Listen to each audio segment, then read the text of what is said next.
சிறுவாணி ஆற்றின் குறுக்கே அணை கட்டும் கேரள அரசின் முயற்சியை கண்டித்து கோவையில் மு.க.ஸ்டாலின் தலைமையில் திமுகவினர் ஆர்ப்பாட்டம் நடத்தினர். அங்கு மு.க.ஸ்டாலின் தற்பொழுது பேசி வருகிறார். அந்த நேரடி காட்சிகளை பார்ப்போம். அதுவும் கொந்தளிப்போடு கூடியிருக்கக்கூடிய உங்களை, உணர்ச்சி பெருக்கோடு குழுமியிருக்கக்கூடிய உங்களை நேற்று சட்டமன்ற கூட்டத்தொடர் முடிந்த கையோடு இன்று காலையில இந்த கொங்கு மண்டலத்திற்கு நான் வருகை தந்து இங்கே குழுமியிருக்கக்கூடிய உங்களை எல்லாம் காணக்கூடிய வாய்ப்பை நான் பெற்றிருக்கிறேன்.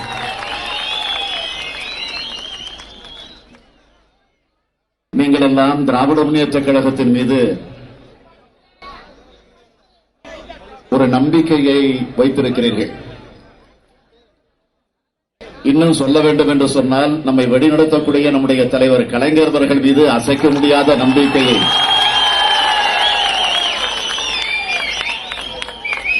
நீங்கள் வைத்திருக்கிறீர்கள் என்பதை நான் தெளிவாக உணர்ந்து கொண்டிருக்கிறேன். சோலைவனமாக இருக்கக்கூடிய இந்த கொங்கு மண்டலம் பாலைவனமாக மாறிவிடக் கூடாது என்பதற்காகத்தான்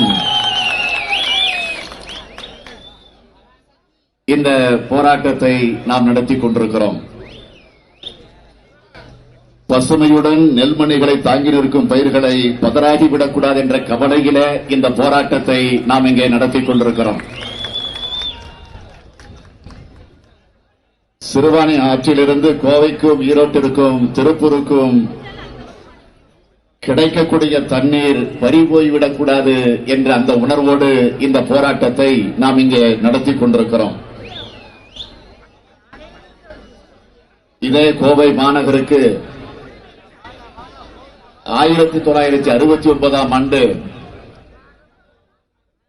கேரள மாநிலத்தினுடைய முதல்வராக இருந்த மதிப்பிற்குரிய திரு நம்பூதிரிபாத் அவர்களோடு ஒரு ஒப்பந்தத்தை போட்டு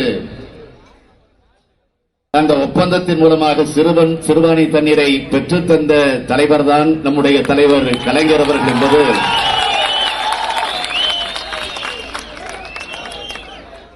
உங்களுக்கெல்லாம் நன்றாக தெரியும். தலைவர் கலைஞர் அவர்கள் இந்த தமிழகத்தினுடைய முதல்வராக இருந்த வரையில சிறுவாணி ஆற்றின் குறுக்கே அணை கட்டக்கூடிய முயற்சிக்கு ஒரு சிறு குண்டுமணி அளவிற்கு கூட நாம் இடம் கொடுக்கவில்லை என்பதை நான் இங்கே அழுத்த நிறுத்தமாக உங்களிடத்தில் குறிப்பிட்டு காட்ட விரும்புகிறேன். சிறுவாணி ஆற்றை பொறுத்தவரை நாம் கீழே அமைந்திருக்கக்கூடிய மாநிலம் நம்முடைய அனுமதி இல்லாமல், நம்முடைய கருத்தை கேட்காமல்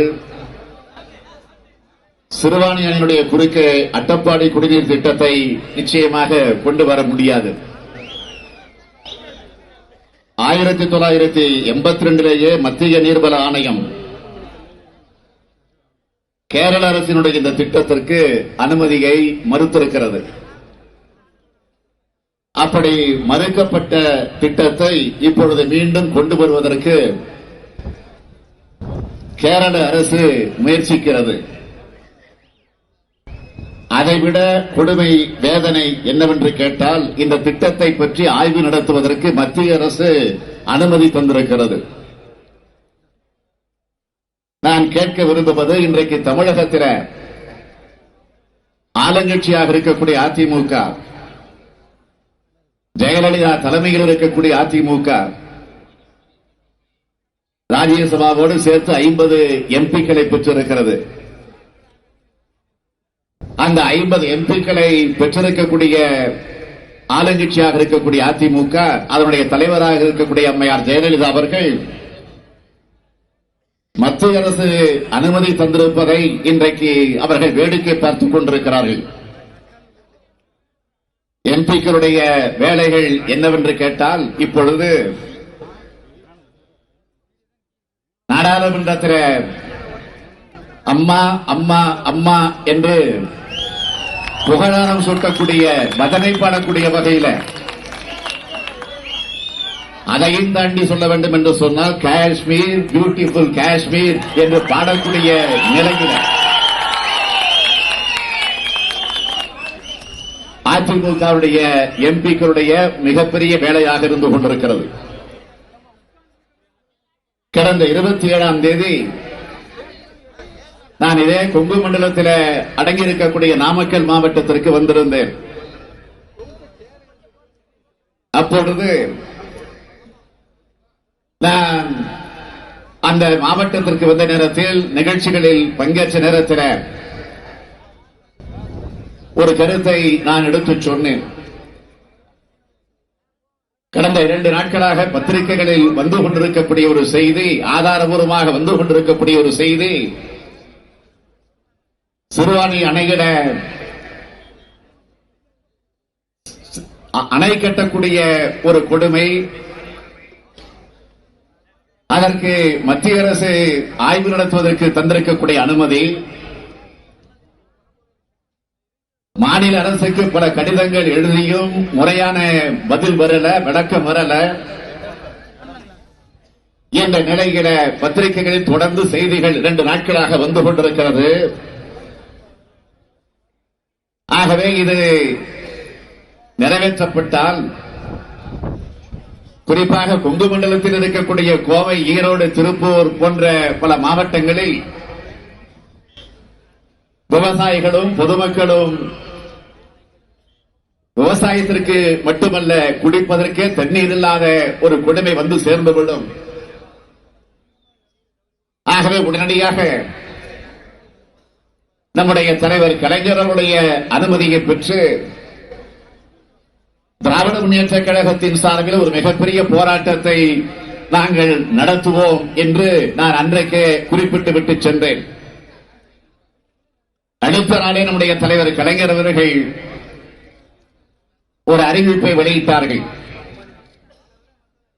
ஆக 3 மாவட்டங்கள், கோவை, ஈரோடு, நீலகிரி, ஈரோடு, திருப்பூர் போன்ற இந்த 3 மாவட்டங்களை உள்ளடக்கி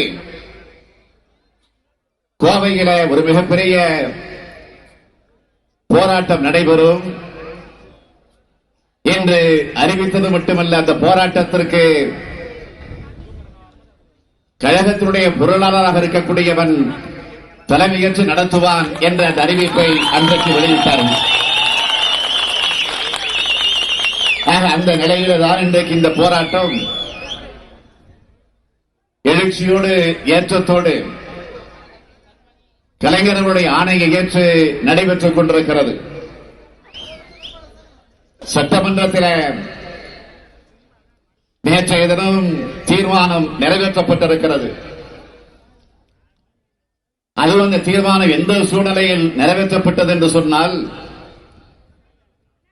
நான் தொடர்ந்து சட்டமன்றத்தில் இந்த சிறுவாணி பிரச்சனையை பற்றி பேசிட வேண்டும், கேரள அரசு அணை கட்டுகிற முயற்சிகளை இறங்கியிருக்கிறது, அதை தடுத்திட வேண்டும், எனவே சட்டமன்றத்தில் இது பற்றி விவாதிக்க வேண்டும் என்று கவன ஈர்ப்பு தீர்மானத்தை வழங்கி, அந்த கவன ஈர்ப்பு தீர்மானத்தை முறையோடு அவர்கள் ஏற்றுக்கொண்டு அதை அனுமதித்திருக்க வேண்டும். ஆனால் ஒவ்வொரு நாளும் நான் கேட்கிற போது அனுமதி மறுக்கப்பட்டது. அதற்கு பிறகு அதையும் மீறி சட்டமன்றத்தில் நேரமில்லா நேரத்தை பயன்படுத்தி, 0 அவர் என்று சொல்லக்கூடிய அந்த நேரத்தை பயன்படுத்தி நான் எழுந்து இந்த பிரச்சனையை குறிப்பிட்டு காட்டினேன். அதற்கு பிறகு இதை விவாதிக்க வேண்டும், அது மட்டுமல்ல தனியாக இதற்கு ஒரு தீர்மானத்தை கொண்டு வந்துட வேண்டும் என்ற நிலையில என்னுடைய கோரிக்கையை நான் எடுத்து வைத்தேன். ஆனால் நேற்றைக்கு அது தீர்மானமாக, ஒரு தனி தீர்மானமாக கொண்டு வர, அதற்கு பிறகு அது ஏகமனதாக, ஒருமனதாக அந்த தீர்மானம் நிறைவேற்றப்பட்டது. ஆக இன்று கோவையில திமுக கழகத்தின் சார்பில் ஒரு மிகப்பெரிய போராட்டம் நடைபெறவிருக்கிறது. எனவே இந்த போராட்டத்தை மனதிலே வைத்துத்தான் எனக்கு தமிழகத்தில் ஆளுகிற ஆட்சி, ஜெயலலிதா தலைமையில் இருக்கக்கூடிய இந்த ஆட்சி தீர்மானத்தை கொண்டு வந்து அதை நிறைவேற்றக்கூடிய நிலையில நேற்றைக்கு சட்டமன்றத்தில் நிறைவேற்றப்பட்டிருக்கிறது. அது மட்டும் இல்ல, அந்த தீர்மானத்தை நிறைவேற்ற நிலை எப்படி ஏற்பட்டது என்று கேட்டால், இன்று காலையில, ஏன் நேற்று மாலையில, நேற்று தொலைக்காட்சியில நீங்கள் பார்த்திருப்பீர்கள் சட்டமன்றத்தில் நடந்த செய்திகளை, நிகழ்ச்சிகளை எல்லாம். நான் அது பற்றி அதிகமாக பேசி இதை அரசியல் நிகழ்ச்சியாக கூட நான் பயன்படுத்த விரும்பல. அப்படி பயன்படுத்தினால் ஜெயலலிதாவுக்கு எனக்கு வித்தியாசம் இல்லாமல் போகிறது.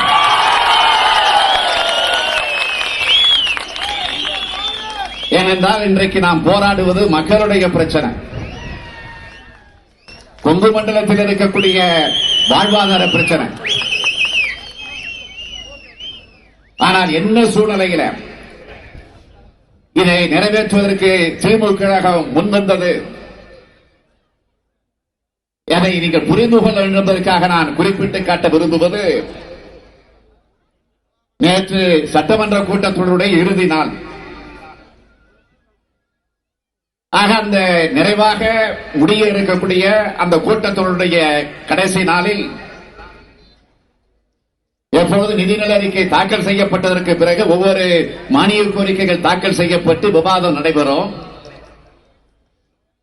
அதற்கு பிறகு நிறைவாக கடைசியாக எப்பொழுதோ எந்த ஆட்சியாக இருந்தாலும் பொது நிர்வாகம், சட்டமன்றத்தை பற்றி, அமைச்சர்களை பற்றி, பொதுவாக இருக்கக்கூடிய நிலைகளை பற்றி, அரசு ஊழியர்களை பற்றி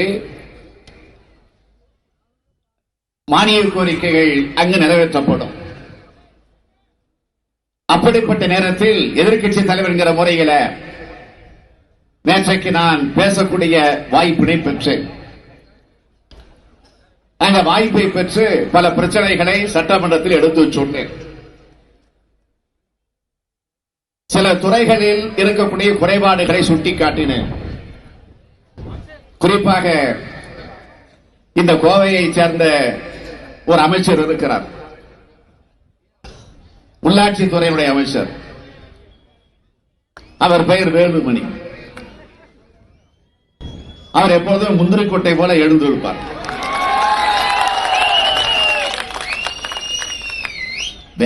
எந்திரிப்பதிலே வேகமாக எந்திரிப்பார். உட்காருகிற போது சோர்வோடு உட்காருவார். ஆனா அவருடைய துறையில இருக்கக்கூடிய ஒரு தவறான தகவல், அவருடைய மானிய கோரிக்கையை அவர் தாக்கல் செய்த போது சில அறிவிப்புகளை வெளியிட்டார். அப்படிப்பட்ட அறிவிப்புகளை வெளியிடுகிற போது திருவண்ணாமலையில ஒரு கட்டிடத்தை கட்டுவதற்கு இவ்வளவு கோடி ரூபாய் ஒதுக்கீடு செய்யப்பட்டிருக்கிறது என்ற ஒரு அறிவிப்பை வெளியிட்டார்கள். ஆனால் உண்மை நிலை என்னவென்றால், அவர் அறிவித்த அறிவிப்பு 2 ஆண்டுகளுக்கு முன்பே அறிவிக்கப்பட்டு அதற்கு டெண்டர்கள் எல்லாம் விடப்பட்டு அந்த கட்டிடமும் ஒரு 50% கட்டப்பட்டு பணி நடந்து கொண்டிருக்கிறது. நான் அவைகள் எல்லாம் ஆதாரத்தோடு கையில் வைத்துக் கொண்டு அந்த டெண்டருடைய காப்பி, அந்த கட்டிடத்தினுடைய போட்டோ எல்லாவற்றையும் கையில் வைத்துக் கொண்டு நான் குறிப்பிட்டு சொன்னேன். ஆக முடிந்த கட்டிடத்தை, டெண்டர் விட்டு 50% முடிந்திருக்கக்கூடிய கட்டிடத்தை மீண்டும் கட்டப்போகிறோம் என்று சொல்லி அதற்காக நிதியும் ஒதுக்கி அமைச்சர் வெளியிட்டிருக்கிறாரு. அதிகாரிகள் சொல்லலையா? அதிகாரிடத்தில் அவர் கேட்கலையா? அது அவருக்கு தெரியாமல் நடந்திருக்கா? இதை கூட அமைச்சர் தெரிந்து கொள்ள முடியாத நிலையில் இருக்கிறாரு என்று ஒரு கேள்வி கேட்டார். ஆக இப்படி ஒவ்வொரு துறையின் வாரியாக பல பிரச்சனைகள். ஒரு அரை மணி நேரம் பேசியிருப்பேன். ஆக அரை மணி நேரம் பேசிக் கொண்டிருக்கிற போது மாண்புமிகு முதலமைச்சர் அம்மையார் ஜெயலலிதா அவர்கள் அவைக்கு வந்தார்கள், வந்து உட்கார்ந்தார்கள். அப்பொழுது நான் பேசுகிற நேரத்தில் இடையில காவல்துறையை பற்றி ஒரு பிரச்சனை. வேற ஒண்ணும் இல்ல. ஏற்கனவே ஆட்சி பொறுப்பில் இருந்த போது முதலமைச்சர் அம்மையார் ஜெயலலிதா அவர்கள் 110 விதியை பயன்படுத்தி இந்த தேதியில இவ்வளவு கோடி ரூபாய் மதிப்பீட்டில தமிழகம் முழுவதும் 36,000 காவலர்களுக்கு குடியிருப்புகள் கட்டப்படும், காவலருடைய வீட்டு வசதி கழகத்தின் மூலமாக கட்டப்படும் என்ற ஒரு அறிவிப்பை வெளியிட்டிருக்கிறாரே, இது என்ன ஆச்சு? இதுதான் கேள்வி. ஒண்ணு முதலமைச்சரோ அல்லது நிதியமைச்சரோ எழுந்து என்ன சொல்லணும்? அறிவிச்சது உண்மைதான், இவ்வளவு கட்டி இருக்கிறோம், இன்னும் இவ்வளவு மிச்சம் இருக்கு, விரைவிலே கட்டுவோம், இல்ல கட்டி முடிச்சிருந்தா கட்டி முடிச்சிட்டோம், இல்ல கட்ட போறோம் என்று அந்த விளக்கத்தை சொல்லணும். இதுதான் என்னுடைய கேள்வி. ஆனால் வேக வேகமாக முதலமைச்சர் அம்மையார் ஜெயலலிதா அவர்கள் எழுந்தார்கள். சரி, நான் கேட்ட கேள்விக்கு அம்மையார் ஜெயலலிதா அவர்கள் என்னை மதித்து எழுந்து எனக்கு பதில் சொல்லுகிறாரே என்று நான் ஆவலோடு அவருடைய பதிலை எதிர்பார்த்து காத்திருந்தேன். ஆனால் எழுந்து என்ன சொன்னார் தெரியுமா? கேட்ட கேள்வி விட்டுவிட்டு காவல்துறையை பற்றி பேச திமுக வரக்கூடாது, காவல்துறையை பற்றி பேச உங்களுக்கு என்ன அருகதை இருக்கு என்று ஜெயலலிதா ஒரு முதலமைச்சர் தான் இருக்கக்கூடிய அந்த பொறுப்பை கூட மறந்து, அந்த தகுதியை கூட மறந்து எழுந்து கேட்கிறார். உடனே நம்முடைய தோழர்கள் அத்தனை பேரும் எழுந்திருந்தார்கள். ஆக இது தவறு, அவருடைய பேச்சு அவை குறிப்பிலிருந்து நீக்க வேண்டும் என்று அத்தனை பேரும் குரல் எழுப்பினார்கள். அதற்கு பிறகு நான் பொறுமையாக எழுந்து சபாநாயகரை பார்த்து எனக்கு மைக் கொடுங்க என்று சொல்லி நம்முடைய தோழர்கள் எல்லாம் உட்கார வச்சுட்டு எனக்கு மைக்கும் கொடுத்தார்கள்.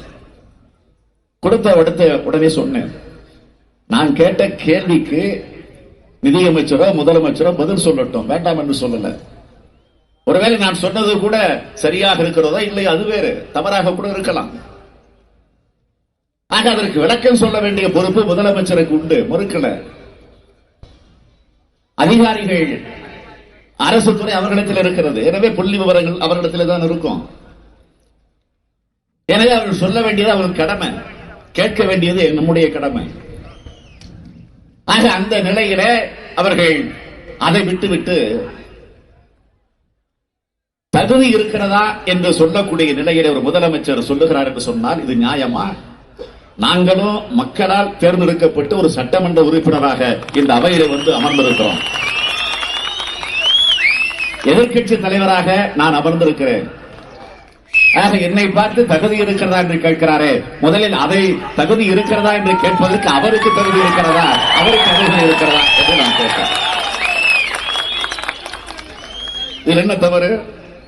உடனே சபாநாயகர் அதெல்லாம் இல்ல, உங்க பேச்சு அவை குறிப்பிடுது நீக்கிறேன். நாங்கள் ஒற்றுக்கொண்டோம், நான் பேசியது தவறாக கூட இருக்கலாம், நீக்குங்கள், வேண்டாம் என்று மறுக்கிறார். ஆனால் என்னுடைய பேச்சு தகுதி இருக்கிறதா என்று நான் சொன்னதை நீங்கள் நீக்க வேண்டும் என்று சொன்னால் முதலமைச்சர் சொன்னதை நீங்க நீக்கணும் சொன்னோம். முடியாதுன்னு மறுக்கிறாங்க. இதுதான் பிரச்சனை. ஏறக்குறைய 1 மணி நேரம், அரை மணி நேரம் முதலமைச்சர் ஜெயலலிதா நிக்க வச்சாச்சு சட்டமன்றத்தில். பேச முடியல. எந்த கலவரம் கிடையாது, திரும்ப பெறணும், அதைத்தான் தொடர்ந்து வலியுறுத்தணும்.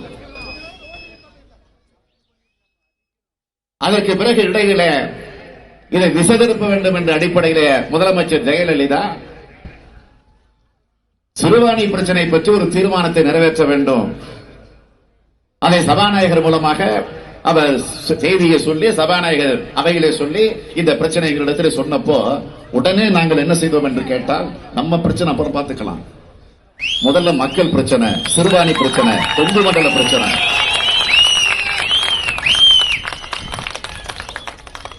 ஆகவே நம்முடைய தோழர்கள் தான் உட்கார வைத்துவிட்டு நாங்கள் அமைதியாக உட்கார்ந்து விட்டோம். அதற்கு பிறகு முதலமைச்சர் ஜெயலலிதா இந்த சிறுவாணியை பற்றி தீர்மானமாக அணை கட்டுவதை கண்டிக்கக்கூடிய வகையில் அதை தடுத்து நிறுத்திட வேண்டும் என்ற நிலையில, ஏனென்றால் இந்த கோரிக்கையை நாம் தான் முதலில் சட்டமன்றத்தில் எடுத்து வைத்திருக்கிறோம், தீர்மானமாக கொண்டு வர வேண்டும் என்று கடிதமே கொடுத்திருக்கிறோம், தனி தீர்மானமாக கொண்டு பாருங்கள். ஆகவே இதை அமைதியாக இருந்து நாமும் நிறைவேற்றிட வேண்டும் என்று முடிவு செஞ்சு அதற்கு பிறகு அமைதியாக உட்கார்ந்தோம். முதலமைச்சர் அதற்கு பிறகு இதை படிக்கிறார். அவர் இதை தீர்மானத்தை முன்மொழிந்து படிக்கிறார். அதற்கு பிறகு எல்லா கட்சியினுடைய முன்னணியில் இருக்கக்கூடிய எல்லா கட்சியினுடைய தலைவர்களும் அதை வரவேற்று பேசுகிறார்கள். நம்முடைய கட்சியின் சார்பில் நம்முடைய துணைத் தலைவர் துரைமுருகன் அவர்கள்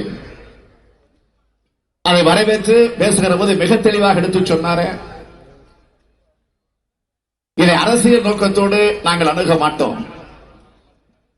நமக்கும் அதிமுகவுக்கும் திமுகவுக்கும் எவ்வளவு பிரச்சனைகள் இருக்கலாம், எதிர்கட்சிக்கு ஆளுங்கட்சிக்கு எவ்வளவு விவகாரம் இருக்கலாம், அதெல்லாம் அப்புறம். இது மக்களுடைய வாழ்வாதார பிரச்சனை, குடிநீர் பிரச்சனை. இன்றைக்கு பக்கத்தில் இருக்கக்கூடிய மாநிலங்கள் ஆந்திரா, கர்நாடகா, கேரளா போன்ற மாநிலங்களில் பிரச்சனைகள் வருகிற போது, அந்தந்த மாநிலத்திலே பிரச்சனைகள் வருகிற போது அரசுகளை மறந்து கட்சிகளை மறந்து அவர்கள் அத்தனை பேரும் ஒன்று கூடுகிறார்கள். அது மட்டும் இல்ல, அனைத்து கட்சி கூட்டத்தை கூட்டுகிறார்கள். பிரதமரை போய் டெல்லியிலே போய் சந்தித்து பிரச்சனைகளை எடுத்துச் சொல்லுகிறார்கள், வாதாடுகிறார்கள், போராடுகிறார்கள். அந்தந்த மாநிலத்தினுடைய எம்பிக்கள் அத்தனை பேரும் பாராளுமன்றத்தில் மாநிலங்களவையிலே குரல் எழுப்புகிறார்கள். ஆகவே நான் திராவிட முன்னேற்ற கழகத்தின் சார்பில் முதலமைச்சரையும் இந்த அரசையும் கேட்டுக்கொள்ள விரும்புவது, தீர்மானத்தை நிறைவேற்றுவதோடு நிறுத்திவிடாமல் உடனடியாக தமிழகத்தில் இருக்கக்கூடிய எல்லா கட்சியினுடைய தலைவர்களை ஒன்று கூட்டுங்கள். முதலமைச்சரை தலைமையேற்று அனைத்து கட்சி தலைவர்களை டெல்லிக்கு அழைத்துச் செல்லுங்கள், வர தயார். நீங்கள் அழைத்தால் நாங்கள் வரமாட்டோம் என்று என்றைக்கும் சொல்ல மாட்டோம். முதலமைச்சருக்கு வசதி இல்ல, முதலமைச்சரால் டெல்லிக்கு வர முடியாத நிலை இருந்தால் அவருக்கு அடுத்து இருக்கக்கூடிய நிதியமைச்சர் ஓ பன்னீர்செல்வம் அவர்கள், சரி அவரும் இல்லை என்று சொன்னால் இந்த துறையினுடைய அமைச்சராக இருக்கிறார் எடப்பாடி பழனிசாமி அவர்கள், பொதுப்பணித்துறை அமைச்சர். ஆகவே அவருடைய தலைமையிலே எங்களை அழைத்தாலும் நாங்கள் வர தயார். நாங்கள் மரியாதையோ கௌரவமோ பார்க்க தயாராக இல்லை. இது தமிழ்நாட்டு மக்களுடைய பிரச்சனை, வாழ்வாதார பிரச்சனை, குடிநீர் பிரச்சனை. ஆக கலைஞர் சார்பில, திராவிட முன்னேற்ற கழகத்தின் சார்பில இந்த கோரிக்கையை எடுத்து வைத்து நீங்கள் கொண்டு வந்திருக்கக்கூடிய இந்த தீர்மானத்தை மனதார வரவேற்கிறோம் என்று சொல்லிவிட்டு அதற்கு பிறகு அந்த தீர்மானம் ஒருமனதாக சட்டமன்றத்தில் நிறைவேற்றப்பட்டிருக்கிறது.